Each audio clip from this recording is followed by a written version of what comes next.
the surface? Well, actually, it would float to 43 meters and then stop because it's tied to Argus, which is never going to float. Oh, And it well. weighs a lot. So it would float to 43 meters, you said? 43 meters above the surface of wherever Argus is. Okay, wherever, 43 meters above wherever Argus is, because Argus is going to weigh him down. Yeah. So. Now, if something happened to the umbilical cord between Argus and Hercules, if that got severed, we'd all be fired. Yeah. And if we had a Certainly day to wait for it to slowly ascend, it would eventually come to the surface. It would take a very long time Someplace to make down it back off up to the Mexico. surface. Yeah. Yes. How long you think it would take a day? No, I'd probably take 3 or 4 hours longer than normal ascent. Oh, really? Really? Ah, Probably come up at about 10. okay. Let's keep it attached. I'm sorry, Wayne. Thank you for not blanking the screen. No, it's So you've got your friends out there. There's another octopus I in the appreciate. distance. 2 of them, it looks like. it's a small burden to bear.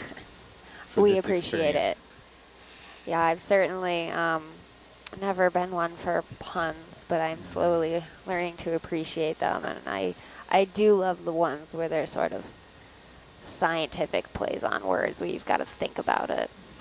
Yeah, puns can be tough, but when you're on expeditions like this, they're really no welk in the park. Oh. There you go. I'm smiling back here. I'm shaking my head at Amanda. Yeah, right. You're alone.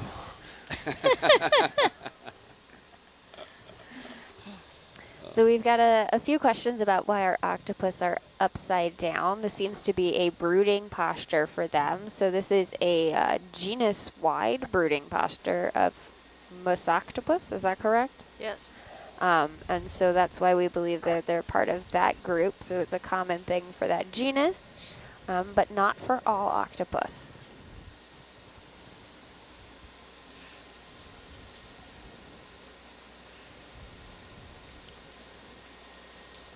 So is it a grenadier or a cusk eel? Oh, I'm ready.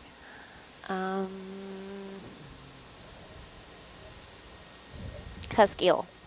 Grenadier. Oh, So I they have guess a right. grenadier have a much larger eye. They look a little more ferocious to me. Their caudal fin comes to a point, which is hard to see when we're distant. I was looking at the caudal fin. Cusk eel will have a tiny little rounded nub. They don't look as voracious or fearful. They have smaller eyes. The cusk eels have smaller eyes. Yeah. Okay. And they're cuter. Because they're spunky. Yes. They are spunky. They're the Spunk spunky trunculus? ones. Okay. Spectrunculus. I'm going to keep trying. Trunculus. I'm with you. I'm not a fish person right now, so Grenadier, fish big eggies eye. are tough for me. Big eye, pointy I nose. am a fish person. However, I'm learning my deep sea fish. Grenadier have a real pointy nose compared to the cusk eel. Cusk eel looks like it got hit in the head. Okay. What is that? Oh, I don't know what you're pointing at. That's okay. It's kind of transparent. Maybe a glass sponge of some type. I was so transparent, Yeah. but I didn't want to stop us. Yeah. I think it just went off frame. Yeah. There it is. It's back. Oh, no, I was actually looking at something different. That one I agree. That is probably a glass sponge. Yeah.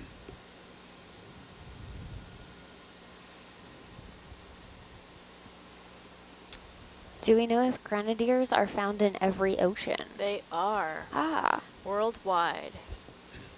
Are they always a deep sea fish? Yes. Well, Very cool. I could be wrong. There could be a shallower. There are shallower grenadier for sure. I don't know how shallow they come up. But the ones off our coast tend to be deeper, deep sea fish. So 2 hours from now, we will have achieved our target volume of 400 liters processed through the persistent organic pollutant sampling media, and we'll be able to shut the pump off. All right, that's such an important measurement.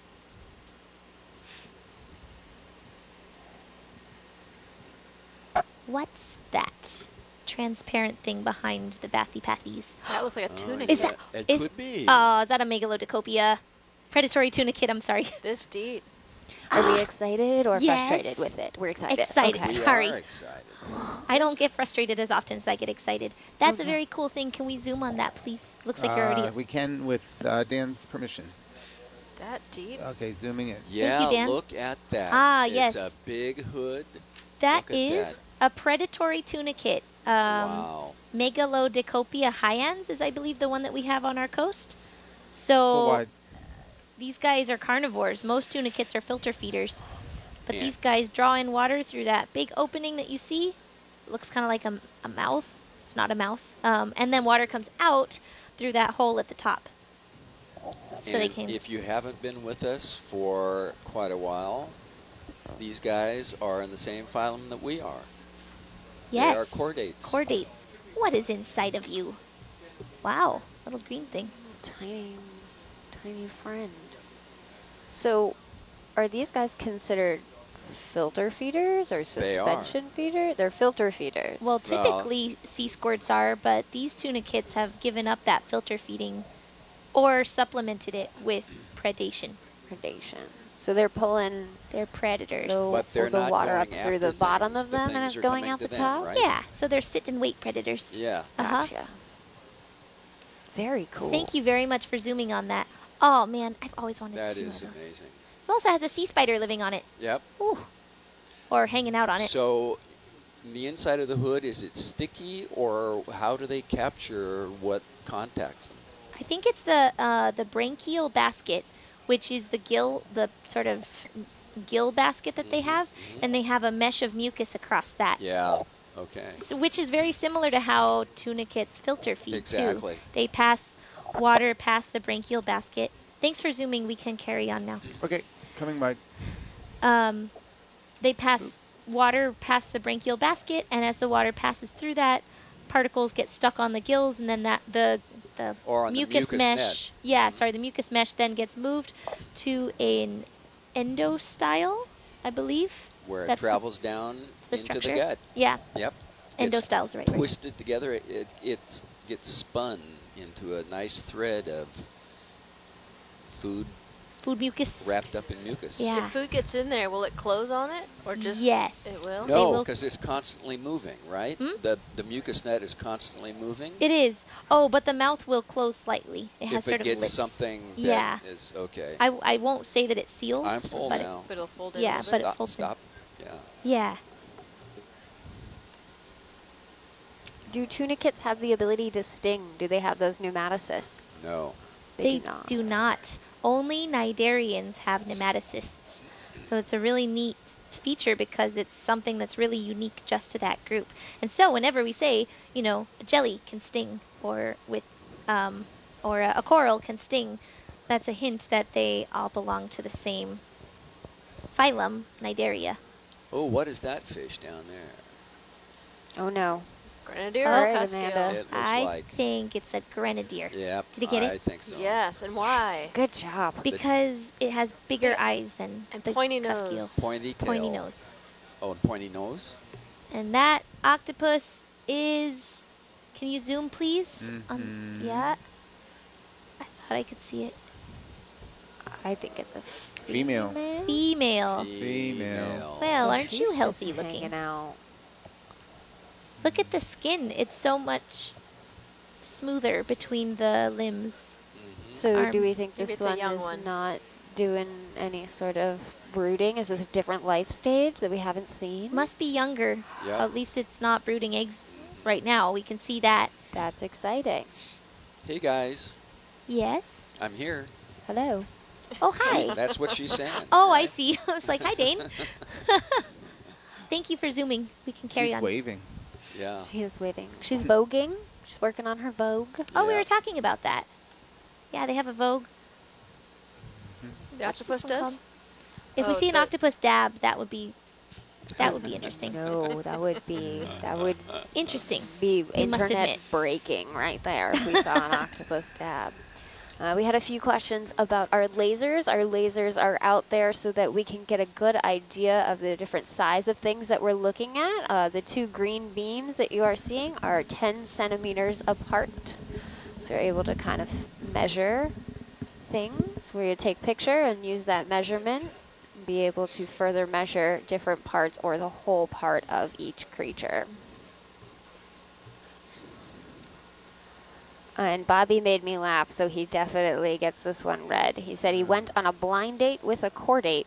Turns out we only had one thing in common. That was such a good invertebrate zoology joke. I appreciate that one. Thank you, Bobby. I would love to use that in my class. Seems like an exam question almost. It almost does. You could probably get away with that. So Bobby, did you guys manage to stick it out with that one thing in common?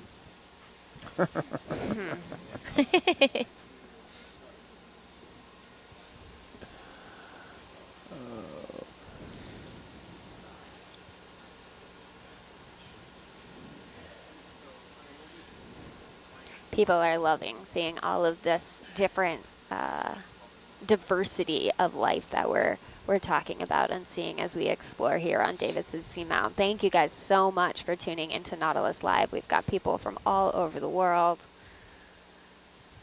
This is pretty spectacular. It is neat to see so many different phyla all living together, every one of them so different.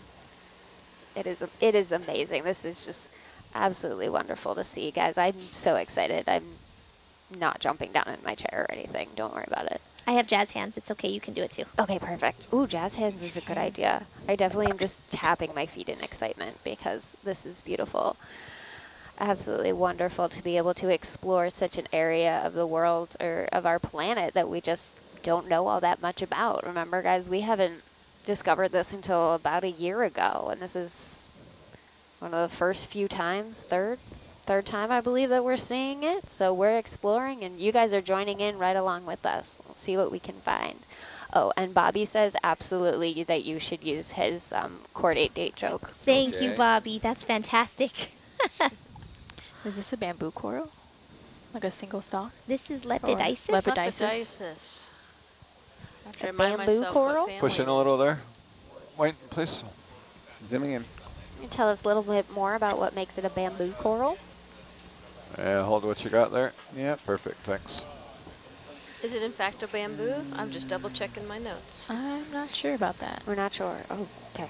But if it were a bamboo If it coral, is, you would be able to so- see banding on the stalk, kind of like bamboo bands. Yeah, I If can these crank up internodes the make black. it flexible, it is a soft. It has a hard skeleton, Oregonian but coral. it's jointed with the looks like a bamboo stalk, so it can flex. It's able to flex in the water. Oh, so Good can guess. it kind of move itself around, or is it flexible so that the currents don't break it? Flexible with the current. Yeah, it's not Flexible going to with the move. current. It's not going to Okay. move from its base. It is there for life. I was going to be very surprised. So I would imagine that's an adaptation that would enable it to survive strong currents. Yes. It'll bend and not break. Bend it. That's right. Can you zoom back out, please? Full wide, please, video. Coming wide. Full wide. Moving on. Thank you.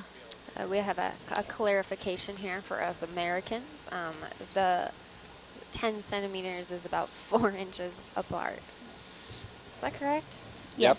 Yes. That's 2.54 centimeters per inch. perfect. Oh goodness, you guys, are you ready? Do panda corals eat bamboo corals? You guys are just getting silly now. Uh-oh, we got another fish.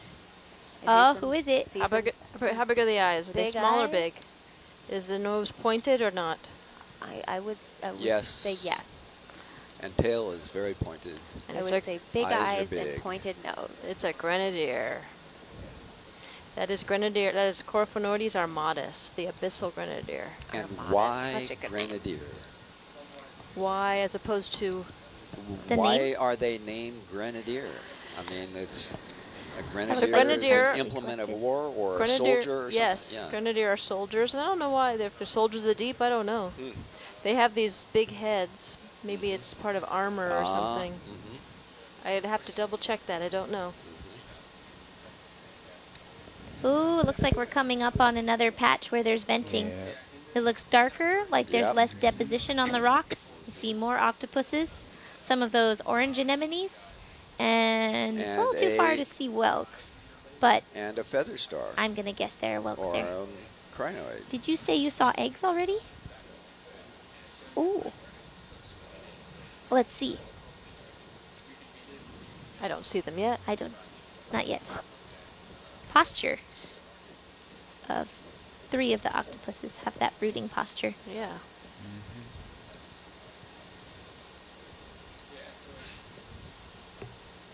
Right side up one might be male. I can't tell yet.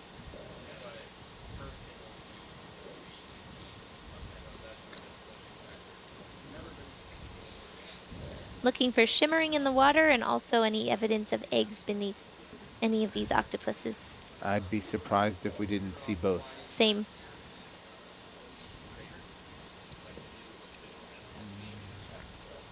I'll bet you one dad joke. No, no. I'm not taking that bet. You I'm not finding a lot about the grenadier name. They definitely go by rat tails, and then when we decided to eat them, no one wanted to call them that. It looks they like they're changed shimmer it to grenadier. Just below that large rock to the bottom left of the lasers. Down into the left of the lasers. Mhm. It's a shimmer spot. Mhm. Great. And we're not stopping for temperature, right? We're just moving along. we're Unless it was moving a on. big spot. Unless we had many, many, many, then we would. Yeah, so we're So going to we carry can on. move on. Miles, can you mark this, please? Moving on. You want to drop a waypoint, please? Thank you. What are we calling this one? Do you have a good name? Nope. Little Shimmer. Little Shimmer. Little Shimmer. Roger. I don't know what that fish is. Eel pout? Question mark? Maybe. Do they go deep? Yes, Okay, yes, they're yeah. here. Mm-hmm. So I'm surprised we don't see ratfish this deep. We see them a little shallower. Yeah. Yeah. Okay. I always get mixed up between ratfish and rat tails. But ratfish are the chimeras, is that Yes. right? Right, cartilaginous fishes. Okay. Yep. Yes. Oh, we have an update on the blind date with the core date. Okay. Uh-huh. It went awkwardly. I asked about its past, and it said it had been stalked its whole life. You, Oh, sir, no, there's Bobby, another good are one. a good one. I got another Well, good one, but I'll save it. Okay. Let's learn a few more facts about sea creatures. You know what we haven't had yet, Amanda? What?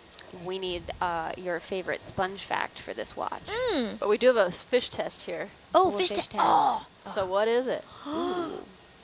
That's I recognize that it's not You can see the good look of the Different. a tail. rat tail. Yeah, that tail looks. It has an actual caudal fin, doesn't it? It does. Is that a giant cuskeel? Yes. Oh, Small eye. And the It's got the barbels. modified pelvic fin. Yeah. Spectrunculus. There you are. Okay. Spunky. Now you can do your Spunky. sponge. Spunky. Fact. Okay. Fun fact. Fun fact about sponges for Yeah. this particular watch. Sponges are currently responsible for 70% of the medical compounds that are derived from marine organisms that are out on the market right now. Wow. So they're huge sources of compounds that can help treat things like various cancers. AZT, so an antiretroviral, was extracted from a sponge. And there are also some antifungal, I believe. Basically, lots of different medical compounds. They come from sponges, which I think is why, or is related to the fact that some sponges smell so funny. So sponges produce a lot of secondary metabolites, which are basically chemical compounds that are useful for protecting them from predators. And those can be toxic, but can also, for us in small doses, be medically helpful.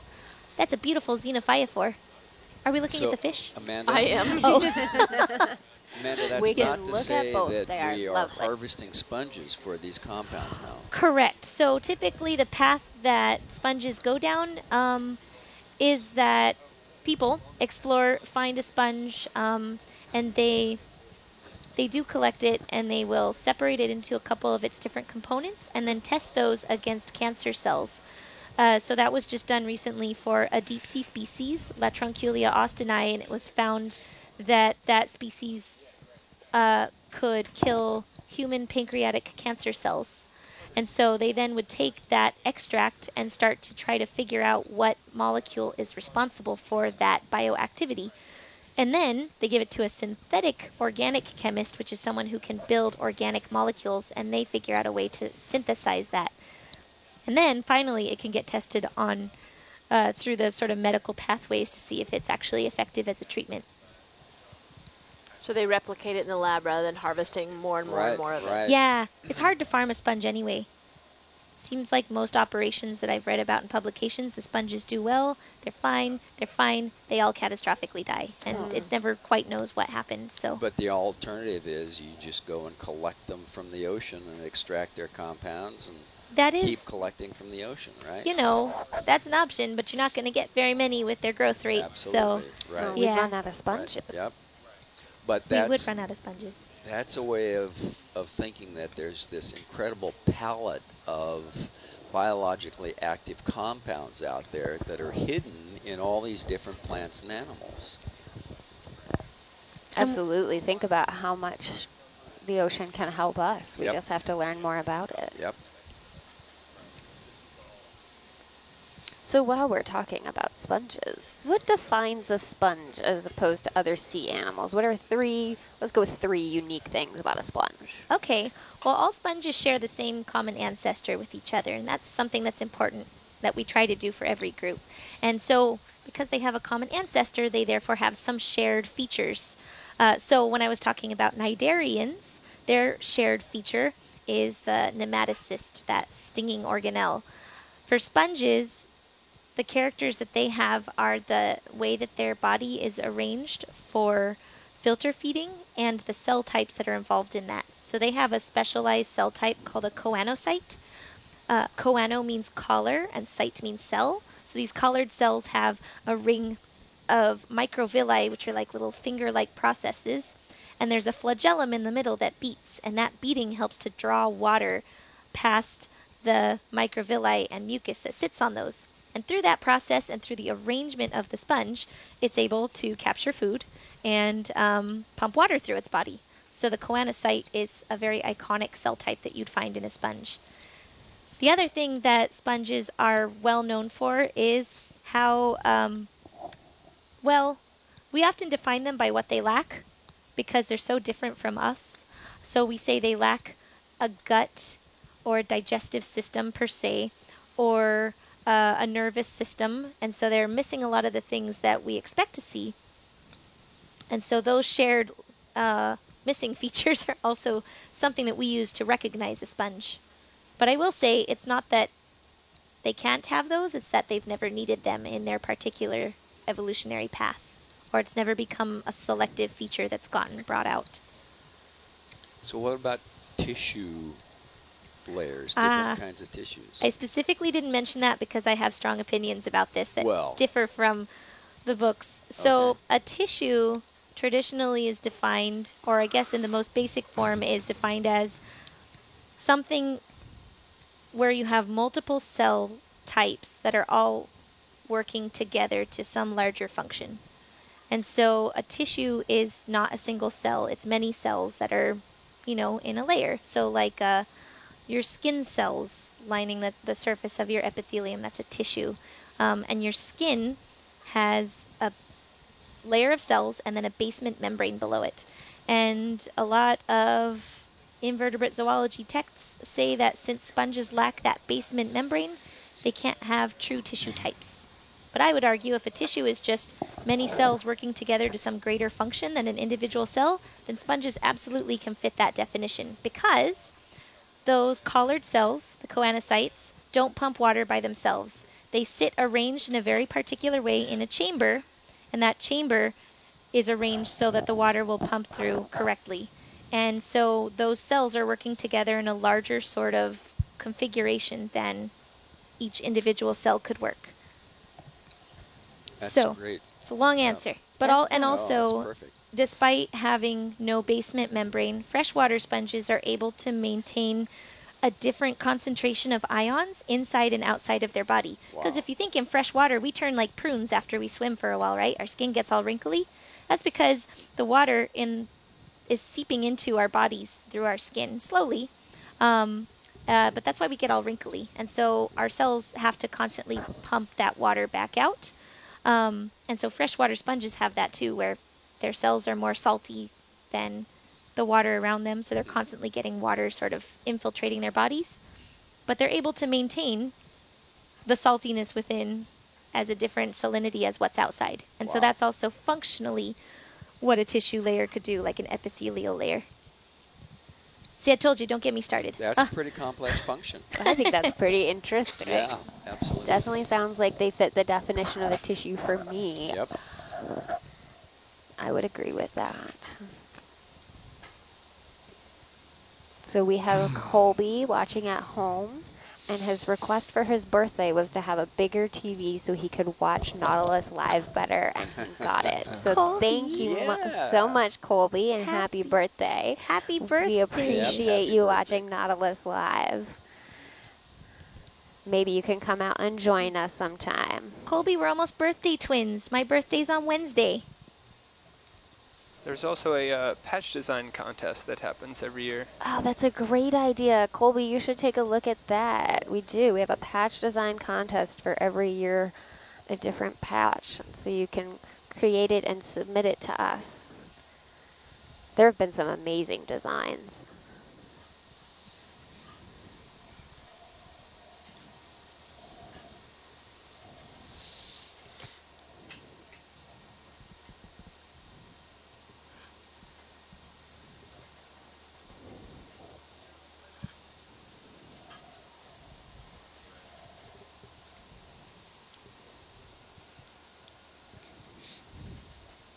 Oh, we've got some further thoughts on this debate of tissue and organ. Oh, I knew this was going to start something. Do you want to keep going? We Bring it on. Let's ponder about it. Don't we Okay. have Yeah, any dad let's chat. jokes? So I thought you didn't want the dad joke. I do have a dad joke. I got one. I'll tell you one after we worry about our No, we should Sponge absolutely hear other people's tissue. thoughts on this. Also, wouldn't skin be an organ when you talk about putting the tissue types together? We have Absolutely. skin tissue with skin cells, but when you talk about the membrane layer, then you're talking about an organ, like sponges would have tissues, but not an organ. So Willie is questioning. Well, so skin on humans is now considered to be the biggest organ in the body Mm-hmm. by the medical profession. So Yeah, so an organ is something where you have multiple different types of tissues that are all working together, and that's exactly what you have with skin. So yeah, totally right. So then, would sponges have organs? That one feels like a stretch to me. Yeah. Okay. Yeah, I wouldn't say that we've seen something that we could call the stomach of a sponge. So definitely tissues, but layers. not necessarily organs. Well, arguably tissues. Arguably and certainly not tissues. organs. I'm sticking with you on the tissue argument. I I had think a that's a good convincing- one. What's that big white sponge? Do we know? We don't know. We've been calling that Acanthascinae species complex. So Okay. Acanthascinae is a subfamily Yeah. of sponges that have unfused spicules that form these vase-like shapes. But it's very hard to tell Calcareous difference. or hexactinellid, Okay. so glass sponge. You really don't see calcareous sponges that That's get right. large like that, and not this deep? yeah, right? not many in the deep sea. Yeah. Because of that rate of dissolution. And, Mhm. Yeah. Well, possibly. I guess I don't know for sure, but that must contribute. But that whole thing is why you don't find skeletons in the deep ocean after they've been there for a while. Right. They dissolve. Unless, so why do we see skeletons sometimes, like fossils? So They get some of covered the up. yeah, So if a fossil or if a dead skeleton or a dead body gets covered up by sediment and there's no more oxygen in there, Yep. they won't break down as quickly. And that's how Right. you can get really cool fossils. And that's how we've been able, one of the ways that we can look back at what earlier stages of these animal groups looked like and how animal life may have evolved. While I was living in Canada, I got to visit twice to the Burgess Shale, Oh, which is this man. amazing, wow. yeah, amazing shale formation that has a bunch of deep sea organisms trapped inside of it from the Yep. Cambrian explosion. So that Achaean-Thassae Uh-huh. complex is related to the Picasso sponge, right? Yeah, it is. Okay. Uh-huh. So it's like Starocalyptus, Yes. Rhabdocalyptus, Olisacus. Those are kind of, Yeah, good yeah. to know. Uh-huh. Olisacus? We haven't seen the Picasso this far Acanthascus, sorry. down here. No, we haven't.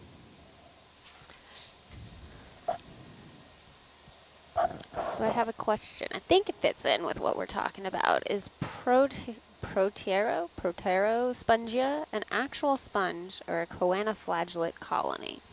Proterospongia, that is a colonial choanoflagellate. So it's a choanoflagellate that forms a colony. It was often invoked or mentioned as a sort of stepping stone from a solitary living choanoflagellate, which is a protist. And then you would have Proterospongia, which is this colony of choanoflagellates living together. And so you'd have the choanocyte-looking cells, and then you would take those choanocyte-looking cells and move them, instead of being on the outside of the animal, I guess, to the inside to make a choanocyte chamber, and that's what, that was sort of a stepwise way that people thought sponges could evolve. But that was basing things only on the morphology or the shape of the cells. So if you guys at home who are on your computers anyway watching this were to Google choanoflagellate versus choanocyte, the cells superficially look quite similar. They have a cell body, a ring of microvilli sticking up, and a flagellum in the middle of that. But there are a lot of structures at the molecular level that are different between them. So the types of contractile fibers that they have are different. They have sort of different machinery at the base of their flagella. And so while they look similar superficially, it's more thought that that is a relation to the function of those cells rather than some sort of shared lineage or shared past. What complicates that is that choanoflagellates are one of the closest related protist groups to animals, and sponges are one of the earliest animal groups. So there is a relationship somewhere in their past. It's just that that particular cell shape isn't necessarily something that they both developed from the same ancestor. I'm avoiding a lot of the sort of evolution jargon terms, but for those who maybe are taking evolutionary biology right now, it's a question of convergence versus homology. So homology is when there's a shared ancestry to something. So an ancestor had that choanoflagellate-like shape or form to its cell, and therefore the descendants of that lineage, the sponges and the Proterospongia and the choanoflagellates, would all share that shared ancestral cell type. And homology is more, and convergence is more where you have structures that evolved 2 or more times because functionally they needed to be shaped that way. And a good example of convergence is in the evolution of eyes. So eyes have arisen several times in animals, but they don't have just a single origin. The octopus eye, though complex and though it has a lens in it and can form images, has a different evolutionary path, or I guess arose a different time from the eyes that we have as humans. Do they arise from similar tissue types? Tissue types. Like, is You there... mean like mesoderm, or Yeah. you mean... Mm-hmm, mm-hmm. I want to say possibly because I think most neurosensory kind of tissues come from ectoderm, right? Right. Yeah. but I don't know. But I Okay. know that again, if you look at the cellular kind of level, it's not a shared sort of developmental pathway for that eye to form. And sometimes it's different cells that are involved, or it's different sort of rods and cones versus some other sort of light sensing way. So Right. they, Wow. as a whole, function in the same way, but they don't actually come from the same ancestry. Yeah. Okay. Well, It's like if you had blonde hair and I had blonde hair, but we're not related. Oh wait, no, it's not, No. because that would suggest that it's all the somewhere same in genes. Yeah, never mind. Scratch Okay, that one. Right. So, I think about the evolution of that proto-choanocyte.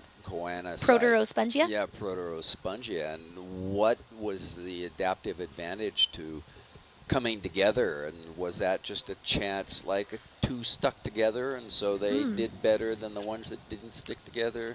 Give me a moment. I want to look at what the hypotheses were for coloniality in choanoflagellates. There's a researcher at UC Berkeley, Nicole King, who has studied the colonial flagellate Salpingica rosetta, and that one can be solitary or induced to form colonies. And I'm not sure what it is that induces them to form colonies, Okay. but we can look that up. Stand by. Well, while you look that up.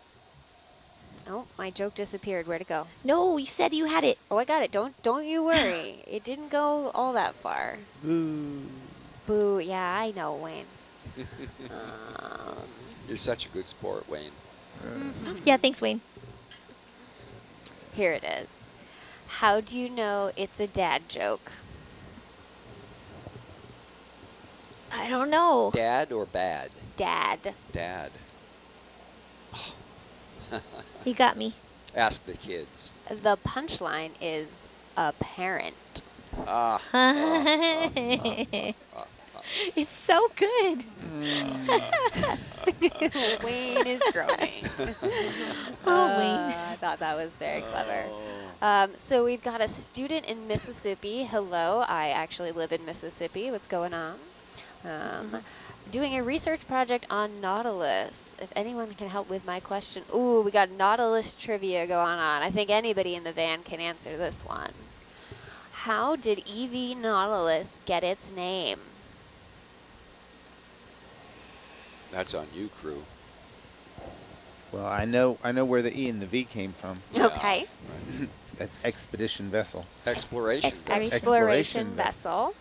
But why is it called the Nautilus? It's an homage to 20,000 Leagues Under the Sea. I think so. It is. Yeah. It is an homage to 20,000 Leagues Under the Sea from Captain Nemo's ship. So he Jules went down Verne. to explore. It is a book written by Jules Verne. It is a wonderful story for all you explorers out there. It's like 1800 sci-fi, isn't it? It is. Yeah. It is. It is like 1800 sci-fi. Jules Verne, I absolutely love Jules Verne. He has so many great and creative stories, and 20,000 Leagues Under the Sea is a fantastic one. And so our founder, Dr. Ballard, was very inspired by Captain Nemo and his exploration. And so we went with that. Chose that name for our vessel. Okay, I found the information about choanoflagellates. All right. First, I learned, I did not know this before, that Proterospongia has had its name changed to a new genus, which is Salpinguica. So I was talking about Proterospongia without knowing it. But second, the thing that induces Salpingica to form a colony versus live solitarily is the presence of some chemical signal that's synthesized by their prey bacteria. So bacterium from the genus Algoriphagus, when that's in the water, then the choanoflagellates are induced to form rosette-shaped colonies. So when they divide, their cells don't completely divide. It's called incomplete cytokinesis. And so they're connected by these little bridges between the cells. So And- yeah, presence of food, a But, particular food. Imagine that process. So You mean a they're- bacterium controlling evolution? They're sensing the chemical that their prey puts off. And so imagine that relationship and how that just kind of happened. right? Well, I don't know if it just kind of happened. Well, It's sort of yeah. an interesting question of how much of evolution is driven by bacteria or the microbiome of an organism or bacterial interactions. So that's But that's a bacterium causing huge a response change. in its predator that eats it. Right. But I don't know I'm- if the bacterium's causing it or the predator it's Well- advantageous to the predator. I agree. Well, of course, yeah. if it's advantageous, but I mean, who was first able to detect that chemical and then sidle up to their neighbor and say, "Let's get together"? I think that might be Conalasma, The sponge. the sponge. The white sponge. Oh, that's a beautiful sponge. It is. That looks like some of the other ones we were seeing before that were dead, but this one is alive. Yeah. What makes me think Conalasma for this one is the relatively smooth outer portion of it, and then the holy interior that you see. Holy or pockmarked. Can we also call it a trumpet sponge, or is that a misnomer? We could call it a trumpet sponge. Okay. Happy with that. Trumpet sponge. We So don't have a lot of common names for deep sea ones. Okay. I'm very curious. If I was to touch this sponge, is it squishy? Is it brittle? Is it fragile? What sort of texture does this sponge have? It would feel like one of those rice crackers that you can buy at Ranch 99. I don't know where Ranch 99 is. Oh, I like don't a- But either. it's crispy. Like it's a- very like crispy and very delicate? lightweight. Yeah, Like a but it would take some force to snap it Oh, it would. a little bit. little bit Not, of not a lot. force. Yeah. Like a rice cracker. There's another Conalasma-like thing, trumpet sponge. And a lot of droopy sponges hanging down on the wall. I've been noticing that. These ones that are sort of pendulum shaped. This is quite sheer. It is. Is this a wall? Are you guys able to tell in the sonar? Like, See the Argus view? Yes, it is. oh, yes, I do. It's, well, we go over little bits of slope. vertical, and then we get back on the There's slope a again. Oh, But okay. You can see a fish is swimming up. Yeah, We right should there. come into frame pretty quick. Oh, it's right there. Yeah, it's right. It's between there. There it is. Yeah. Partial zoom, okay?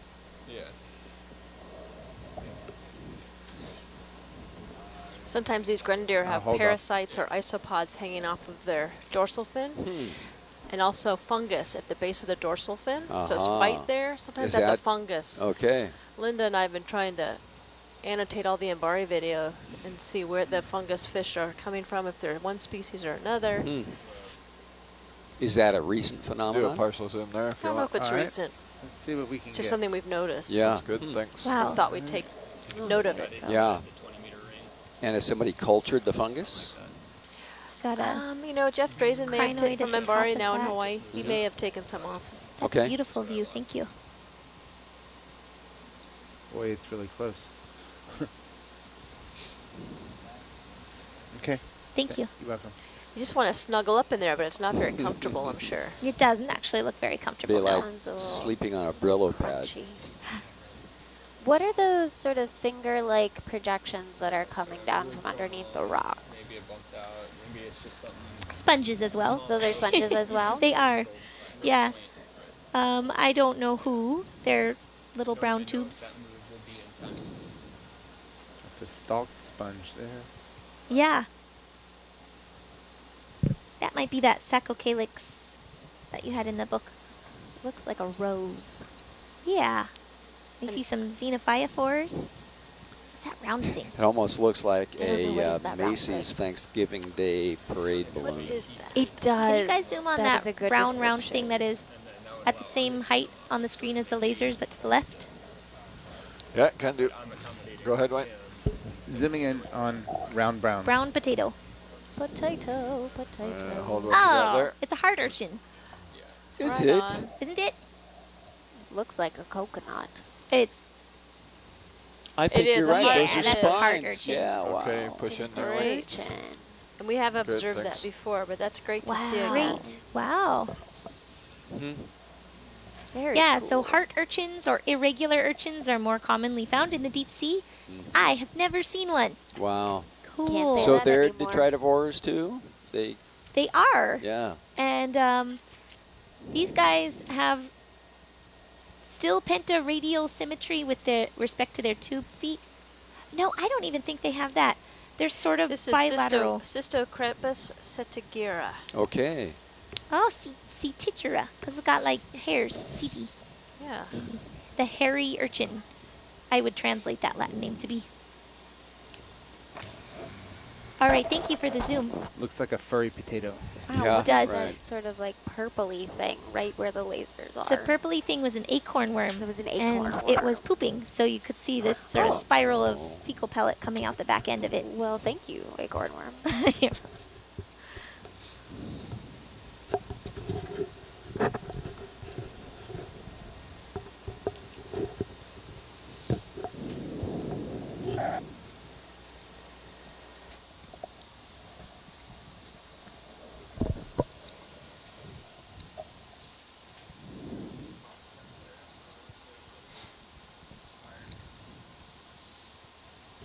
Roger.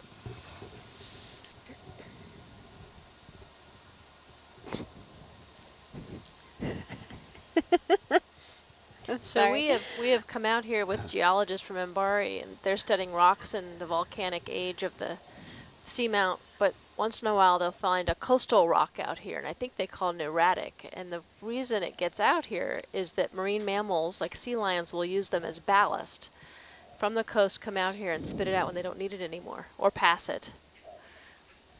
So they use it so they can get deeper in the ocean on their dives. That's the thought.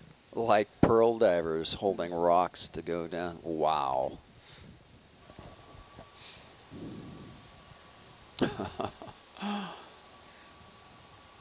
Not sure who does this, but when you guys get a chance, the Science DO and temperature probe is not running. Do you have to worked cycle to it? Cycle it, yeah. Cycle power to it. We've got a... Oop. Yes, there we go. We've got a question about tunicate Okay, it was evolution. power cycle. How are tunicates proposed to evolve? I've done some reading, and they seem to evolved from an armed filter-feeding polypoid. So did they come from Anthozoa, Bryozoa-like ancestor? Can we talk a little bit about the evolution of tunicates? I think that viewer has No. stumped the chump. Nope. No, we cannot. All right, you're gonna have to Google that one. I mean, I thought I heard at some point that they may have evolved from echinoderms, but I don't know. Tunicates have evolved from maybe. Okay. Yeah. I mean, the larvae are so different. Yeah. Tadpoles with tails that wiggle. They swim through the water. Yeah. So you've stumped us. Yep. Maybe you can read up on it and come back and tell us what you find. Yeah, absolutely. Keep reading. Keep finding those articles. Tell us where tunicates came from. Right. A very good research group that does a lot of study of the evolution and development of tunicates might be able to have some of that information in their website or papers is Billy Swala and her lab at the University of Washington. So she looks at how tunicates develop, and a lot of that is looking at things that are shared and development and what that sort of tells us about the past.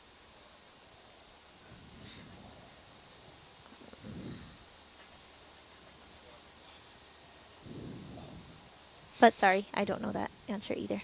That's okay. We don't know everything. We're scientists and we're learning. We're exploring all together. We can't answer everything, right? No, and you guys I hope wouldn't want not. us to. Because we Yeah. wouldn't know what we were talking about I if we mean, did that. So There's We a will lot more never know information we're everything. searching.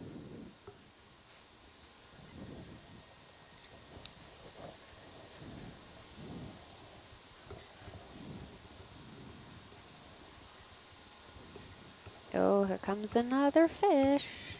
What can it be? What could it be? It has a tiny eye It It does. does, recognizing and them now. barbels. and Or a barbels. modified pelvic fin. Yep, and Reduced pelvic okay, those they're reduced not pelvic barbels. fins. Okay. And it has a caudal fin that you can see. So we're going with cusk eel? Yes. It has a little Giant tiny cusk eel. caudal. Giant cusk eel. Giant cusk eel. He's very pale. So they're bony fish? Gonna They are. float Okay. right into us. Ooh, look at little speckles on it.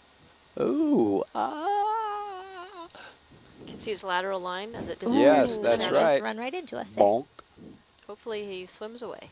These bony fish It's a good looking fish. and our Yep. cartilaginous fish have a lateral line. Would you guys like to talk about a little bit more about how a lateral line helps a fish? A lateral line is a porous structure that runs the length of the fish. It can be one or a split.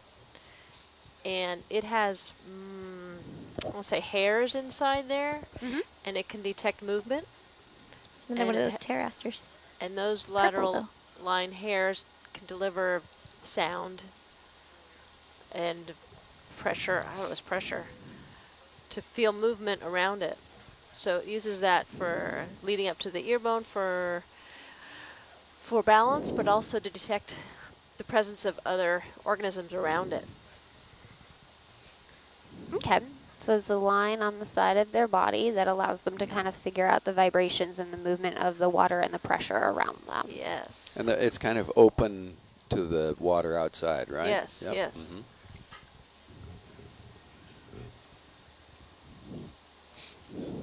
Yeah, it's a great way for them to kind of feel the 3D environment around them, even when they can't necessarily see right behind their tail. Their body can feel what's moving.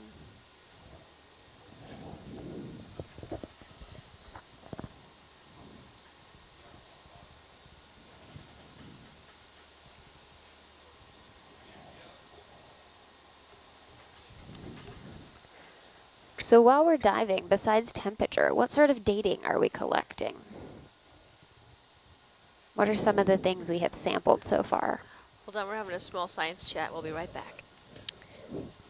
Well, the data logger can actually answer some of those questions. So So let's get our data logger on. we've taken some Niskin samples, some geological samples, and we've also taken some squeeze samples to get some water, which is a new method of sampling that I'm not familiar with that we started on this cruise, which is pretty interesting.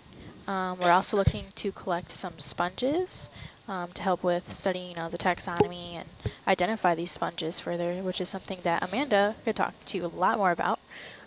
So we still have some more collecting that we're interested in doing along those lines. And right now we're currently on a transect, so that's why we're not making any collections. We're just focusing on covering an area and seeing what is here. And we're also collecting water for analysis of persistent organic pollutants in the deep ocean. And these persistent organic pollutants include things like PCBs, pesticides, chlorinated pesticides like DDTs, dieldrin, chlordanes, that sort of thing. And we have a small pump on Hercules, and it is pumping water through a filter and a special kind of sampling medium that essentially takes all of those kinds of contaminants out of the water as the water passes through it. So we're going to be processing roughly 400 liters of water through those sampling media, and we should be done with that in about an hour and 10 minutes, something like that.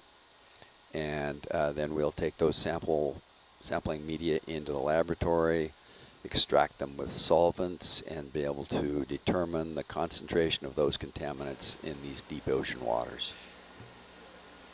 So these contaminants are not necessarily natural or things that should be here. They No. may be man-made or They're- synthetic, and yep. they've kind of made their way down here. What's sort of the Exactly. cycle for, because we're pretty far down. How do those chemicals make their way down here? Well, they've been in the environment. They were, like in Yeah, the go case of PCBs, they We are- were The ship synthesized. is 100 meters away. Hercules is 270 meters away. So we got a decent layback.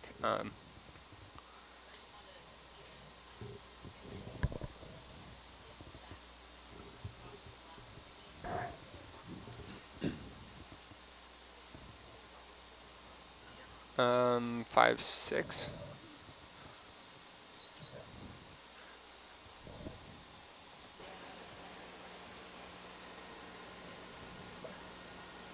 Yeah, so we're on line 5.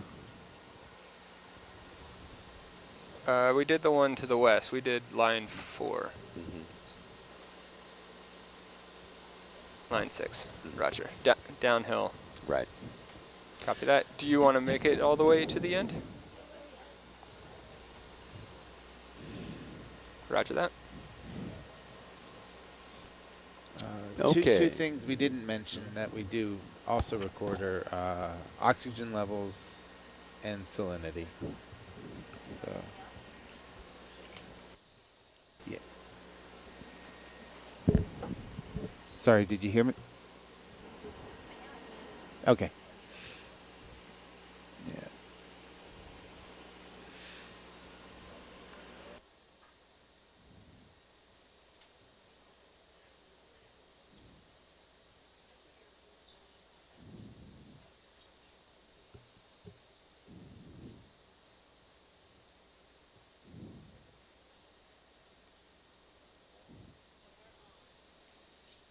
So let me wrap up maybe with these persistent organic pollutants.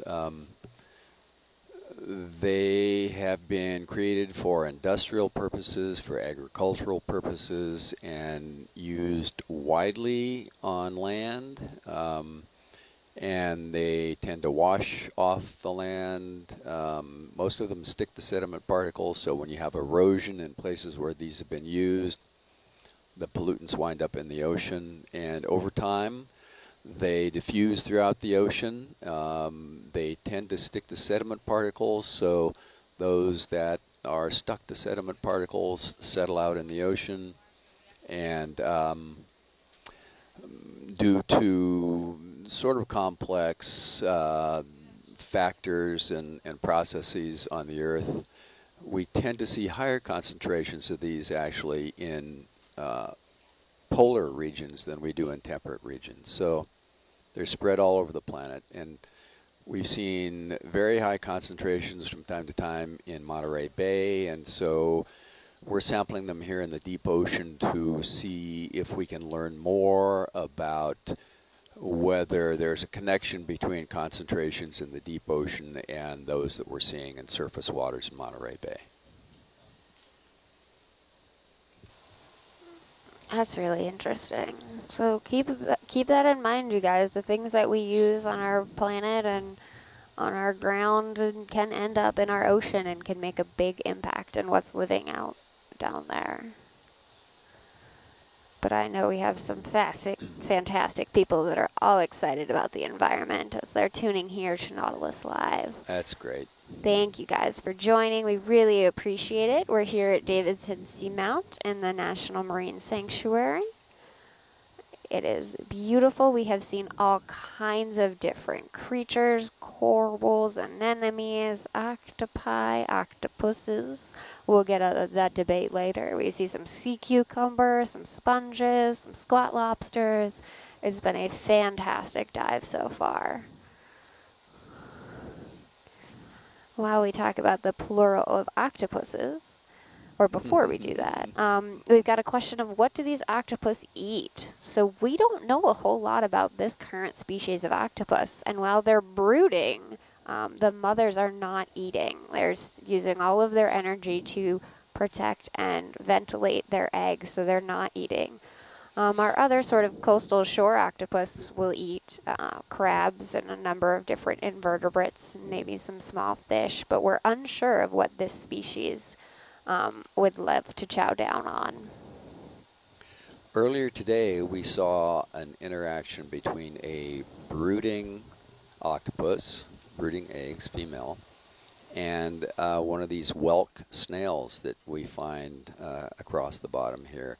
She had the whelk in her tentacles, moved it in toward her mouth, enveloped it almost entirely as though she were going to consume it, and then her tentacles opened up. She moved the whelk out away from her mouth, lifted the tip of her siphon up, and blew across her tentacles, and the whelk went rolling away. So we thought she was going to be eating that whelk, and instead she spit it out. Wow. I wonder if that's a physiological response to she's brooding and she just shouldn't eat, or whether the whelk tasted funny. Well, it's a good question. I mean, maybe the whelk would be preying on her eggs. Can I correct? She found it and brought it in.